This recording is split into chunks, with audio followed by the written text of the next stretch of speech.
Hey everybody, we're here right before the Hoochie Daddies live show in Atlanta for Black Pride.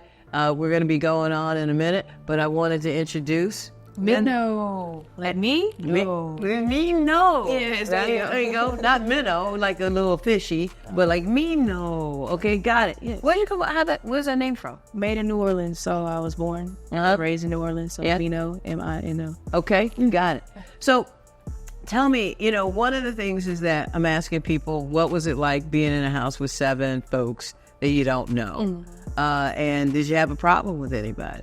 Being in a house with people I didn't know wasn't really a bad thing. I was an RA in college, so I was living around people I didn't know every day, and I was helping people I didn't know every day. So it wasn't like I've never been in an adverse environment like that.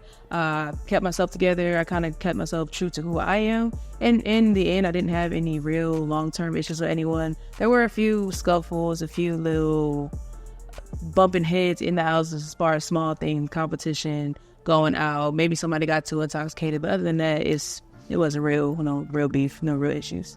Now, speaking of that lesbian life, one of the questions I am asking folks is, when did you come out? How did you come out? Did you come out? Have you come out? I mean, I kind of came out, kind of didn't. It was like a half and half situation. I've never talked about having a boyfriend, girlfriend, or anything up until about high school, whenever, dances came around, and it's like, all right, I want to go to the school dance. Who am I finna go with? My mom was so confused as to why I kept wanting to go with my best friend and her boyfriend. Just kept confused. I'm like, Mom, I just want to go. She's like, well, are you gay? Like, why don't you want a boy to take you on a date? Why don't you want to dance one? And I said, no. No. It was in the car with my little brother. I didn't want to expose him to that because I was thinking in my head, well, I don't really know what gay is. I might be. So later on that night, I went to my mom and I was like, to your question earlier, I think I might like girls. Like, I don't really know.